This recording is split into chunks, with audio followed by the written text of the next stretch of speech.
Hello.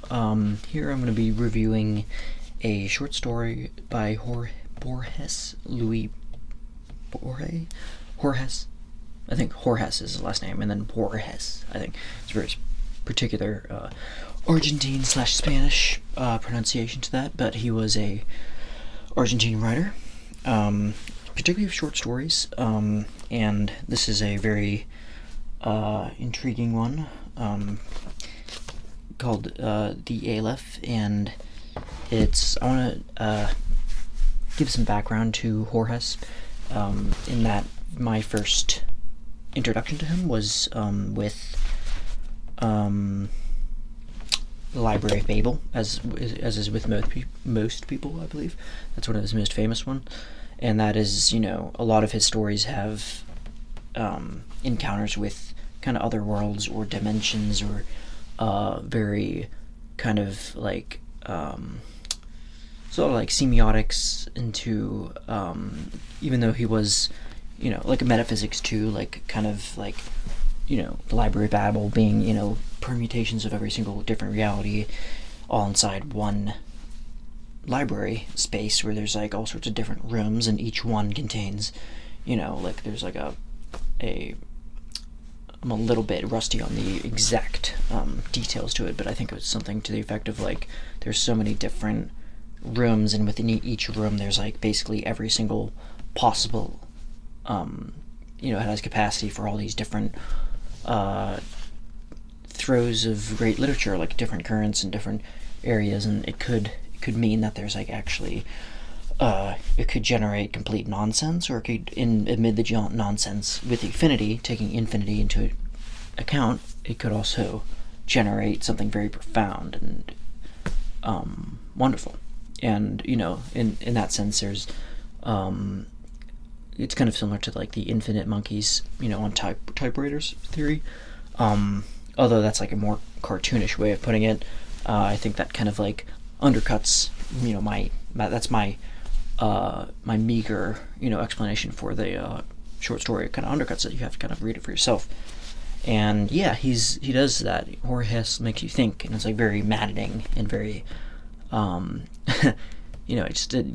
he hurts your head a lot. And such is the same with the Aleph. He basically introduces us to this man who is recently. It's kind of like based off of himself a little bit, Borges himself, and there's basically he loses his lover named Beatriz, which is a kind of a little bit of a obvious reference to Beatrice, Dante's love, of whom Dante Alighieri himself had only seen once or twice in his life. I think it was twice. He like met her, but it was like a very passing type of meet. He like, I think. There's pictures of this. It's been like, spoken of, and it's kind of held in legend, held in great regard and poetic, because it's a very essence of unrequited love. And that's, it's not just like the kind of, that's not a reductive way of putting it at all. Like it's actually quite heartbreaking, because he only saw, this woman that he was like so infatuated with only, like I said, only a couple times, and that very slight, that very, to him that meant everything. Like it informed his entire, I think, like Divine Comedy. I think, his whole entire, like all his poetry and everything he dedicated to her. He imprinted.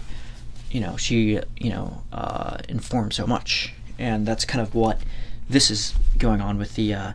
Our main character here is like, with his love, in that she's passed away, and that, it's kind of like, he's kind of in a, a bad spot in his life. So he visits his first cousin. I think his name is and there's also kind of other allusions to Dante as well, which some critics have said were a bit on the nose, but I'm not sure how much of that is true. But yeah, he, like his cousin that he thinks kind of a bit lowly of, because he is something of a poet, but is like not really that great of a poet. Like he thinks kind of highly of himself, but he's he's been clustered in this city in in the this house of his that's in the very tucked away in the city, and he's not, it's not a very comfortable place to live. He's kind of like not really. Is a little bit like maybe lower class, and he's like in this kind of seedy type of cloister little house, and he's visiting his cousin there, and basically he's in search of the poet is in search of inspiration, and he finds it in basically this thing that he calls the Aleph, and he claims it's down in the cellar, and like, he's saying that like if you just walk down the cellar, there's basically this very insane place where it's like it's metaphysical, and it's a place where all points, it's like a matrix point of every point kind of intersects, yet at the same time it like extrapolates, or it's like all the points in time kind of coincide and kind of intersect down there, yet it's also like it's this, while it's like only described as being like less than an inch in diameter, I think it's actually it's where like all different places like actually intersect at the same time, where infinity is said to, and it's all in the place of a cellar. It's like such a kind of a meager, almost almost sounds like he's in, understandably so, the main character thinks that his first cousin is insane, and he basically says like, oh yeah, right, like like that, like you've got to be kidding me. So like he basically says, well, see for yourself. So he goes down there, and he is completely flabbergasted. He's completely just taken on by that shock and just like pure awe and what he's seeing, and it's like it's everything that he, and much more, because he's actually immersed in the experience himself, and he's just like completely blown away by it. But he resigns himself. He acts as if nothing happened, because I don't know if this is where it gets confusing for me, because I don't know if he just has like a grudge against his first cousin, but he keeps it inside. I don't know if it's because the loss of his love, that he just like doesn't, like even though he was totally completely just like swept away by this, he acts as if it was nothing, like he was like underwhelmed. He was like, oh yes, like, and he basically says to the poor poet, like Daenerys, he's like, yeah, there was you basically, you should probably move out of the city, because there's a point early in the story informing us that his house was basically being looked at by these like bankers and these people who are looking to like kind of clear away his house, and they would have given him like kind of a hefty sum in exchange for it, because it was like it was basically, and he was like, hell no, I'm not doing that. He needed the place because he like it wasn't just that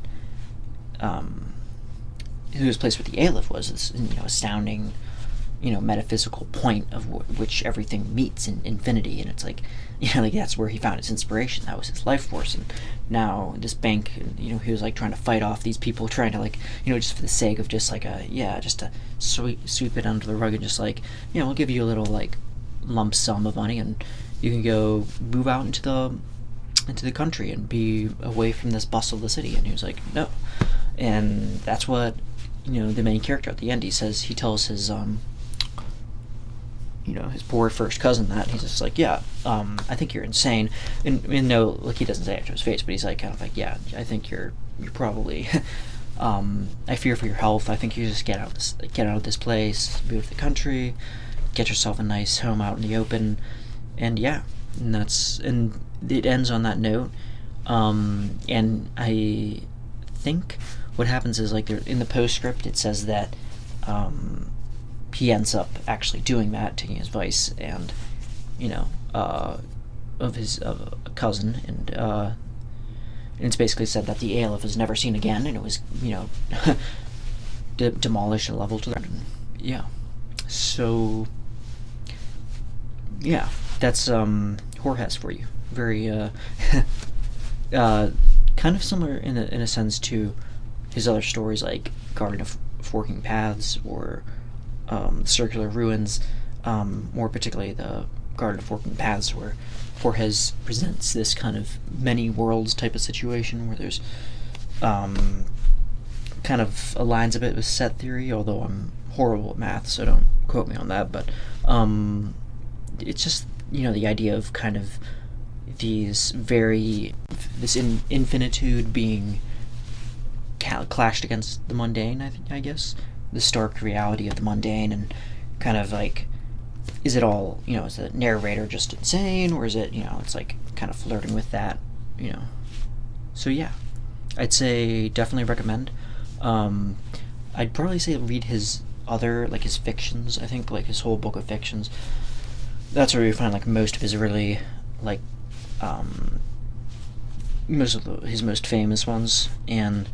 But this is a really great read. Also, other short stories in there, like the Yellow Rose and the Witness, and but I think the longest of these was the Aleph,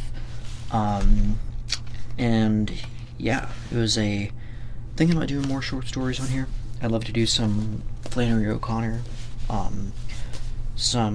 maybe some Shirley Jackson, and yeah, I'd like to something about the form of the short story, the fact that Borges was able to get across something so profound, so life changing, along within only like a few thousand words maybe, and yeah, so